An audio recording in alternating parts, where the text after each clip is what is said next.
Hello everyone, a follow-up to my Season 3 fashion video has been one of the most requested videos I've had in the past 2 months. There's been quite a few changes with how the fashion game works now, mainly because of armor perks getting added and mods getting changed. For example, in Season 3, I only had to build one set of armor per subclass for each class, raid and non-raid.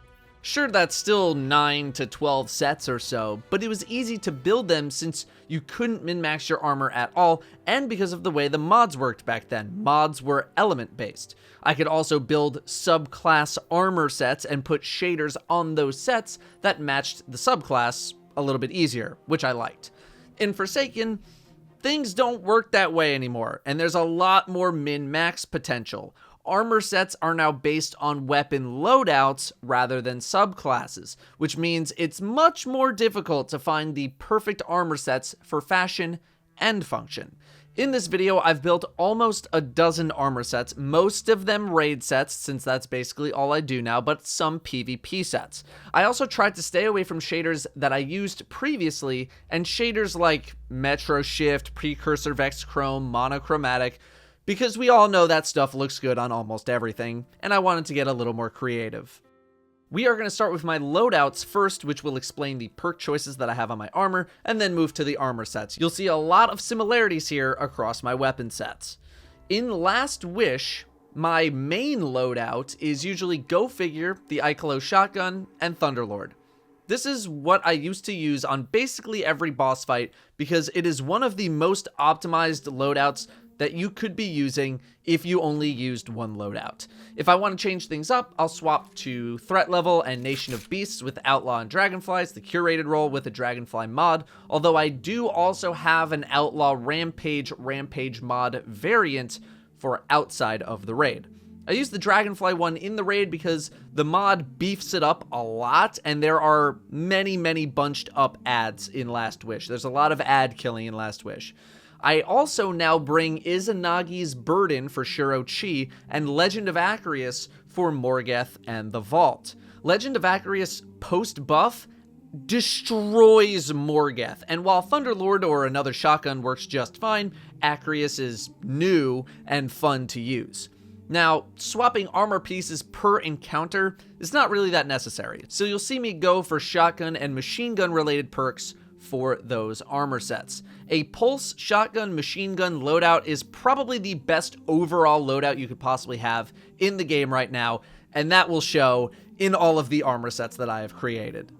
For Scourge of the Past, I run Go Figure, Tatara's Gaze, and Legend of Acarius for the first half.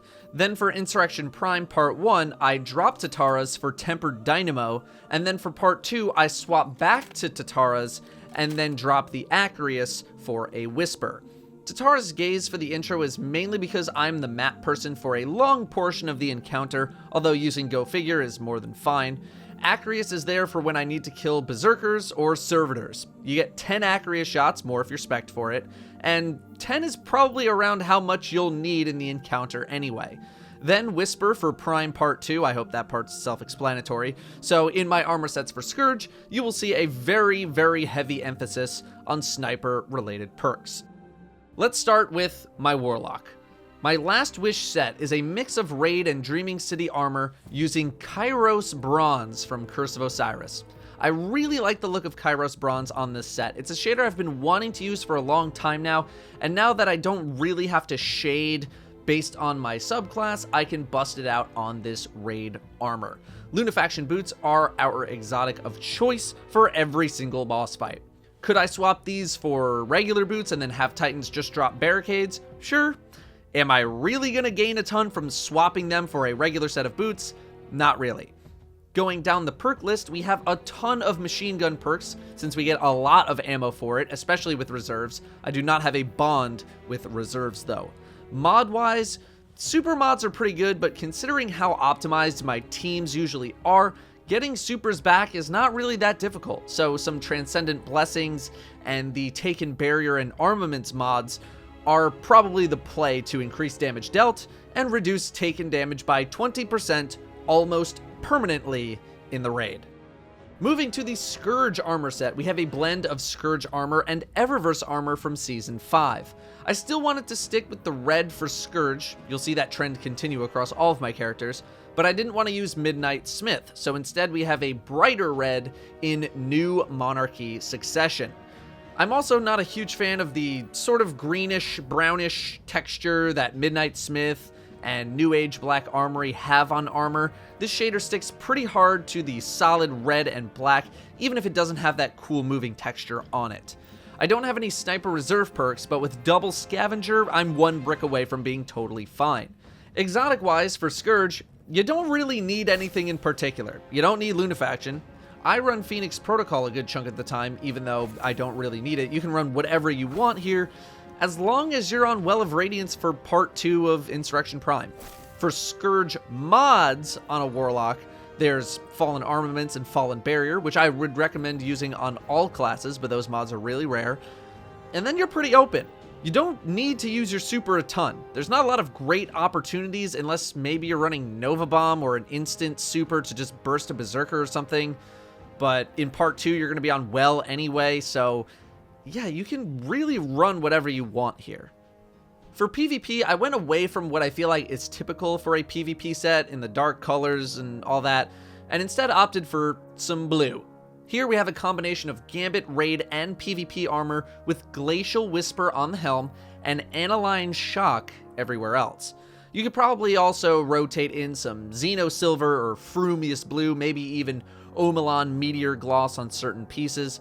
I've wanted to use the PvP robes for a while, and I finally got a chance to use them.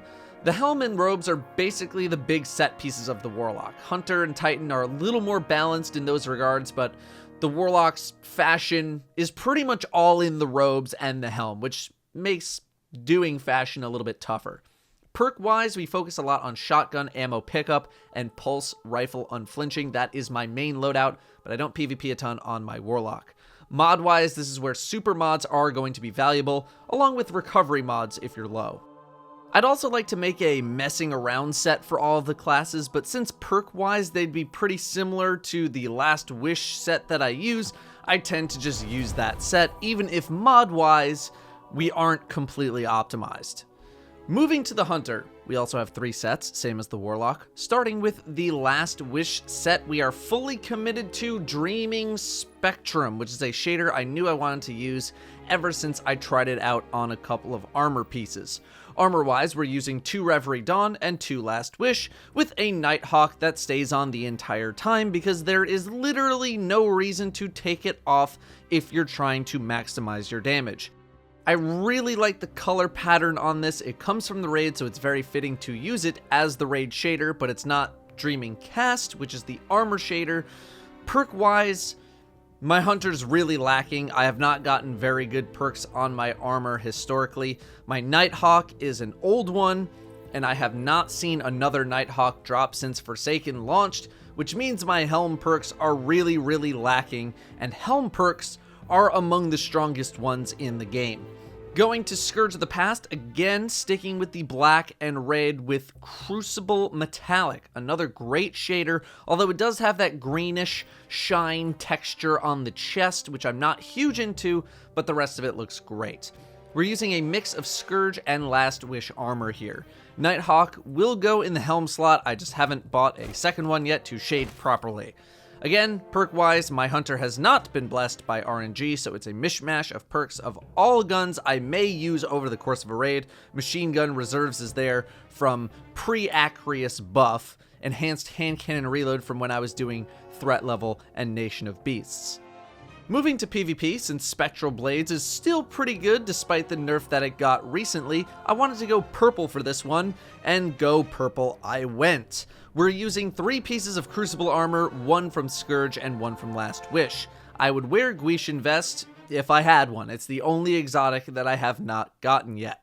Shader-wise, we have Arctic Pearl on the helm, Burgusian Knight on arms and chest, Melchizedek Bramble on the cloak, and Amaranth Atrocity on the legs. This is the most amount of shaders that I use for one armor set.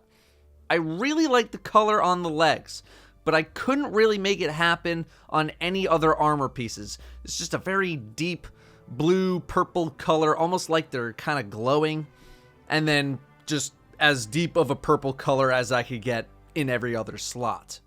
Perk-wise, this is where I've been a bit more fortunate, running shotgun-heavy perks, including pump action, double scavenger, and reload speed, with some pulse rifle stuff on the bottom half. Again, super mods work here, but Paragon mods are also a good idea to replenish your melee rapidly or to take advantage of Dynamo. Finally, my main, the Titan. I have 4 sets here, but we'll start with the raid. I am 3 out of 5 Last Wish, with Hallowfire Heart and an Iron Banner mark using Dawning Warmth. Good neutral colors, not strictly black and white, but very, very close. Trying to shade a Hallowfire Heart armor set is pretty tough. You either need to dive into the reds, the oranges, and the yellows, or just go neutral, and even then it's tough. As a Titan in Last Wish, I am a Melting Point or Hammer Strike bot. It is all that I do, which is why I wear Hallowfire Heart. Melting Point everything. Kali, Shirochi, Morgith, Riven. I basically never use my super unless I'm going to die or we're at the very end. We are heavy into machine gun perks. Double reserves and single scavenger means I could basically use my heavy machine gun forever. Mod-wise, I don't need super mods at all, since I don't use my super, so instead we maximize damage with Transcendent Blessing, reduce damage taken with Barrier, increase heavy ammo drops with armaments, with a little splash of grenade cooldown for tempered metal procs. This Scourge armor set is the only armor set that I leave as is because I think it looks really good with the addition of Doomfang Pauldrons. I use Defender solely because of this armor set and how good it looks with Doomfangs. My Doomfangs have Crucible Metallic on them, which I realized I already have used, but I don't think it really counts. Not huge on the raid shoulders, despite the fact that I do use them in another set. I like the wider shoulders for this look, and the perks and mods are the same that I have suggested. Moving to PvP, this was the first set that I ever created in Forsaken, which used to be full Iron Banner armor with Iron Battalion as the shader, but it's gone through some revisions as I've gotten some more armor. Right now we have a mashup of 2-piece Raid, 2-piece Iron Banner with One-Eyed Mask.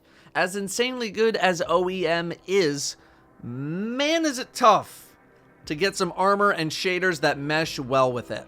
We are again shotgun heavy with perks, double scavenger to really stockpile ammo with some dexterity and unflinching on the pulse rifle since my retold tale has quick draw, and the chaperone, which is the other shotgun that I use, gets better handling after a kill. Super mods are again solid. I also have a hand cannon variant of this set with dark fluorescence featuring a ton of hand cannon perks and double shotgun scavenger. Finally, on my Titan, I have a Gambit armor set, which is the only set containing 5 armor pieces, all from completely different sets, using the shader Gambit Suede. Figured it was appropriate to put one together with Season the Drifter coming up. It is more of a PvE build. Shotgun and machine gun are the other weapons, shocker, with pump action getting me bonus super energy, the gloves being a workhorse in machine gun scavenger and energy weapon reloader, followed up with some more minor perks like unflinching pulse and shotgun dexterity, although I do have another set of boots with pulse dexterity on them. In Gambit, your mods really depend on your role. If I'm being a melting point bot, then I just want to get my super as fast as possible so that I can spam melee, so I'll be using melee and grenade mods.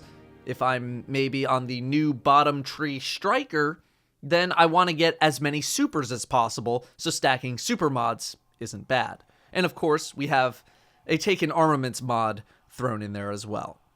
And those are my loadouts as of now. Some of them need slight revisions as I get better armor perks, but otherwise, that's it. Again, just like last time, show me what you're working with on Twitter. Send me some screenshots.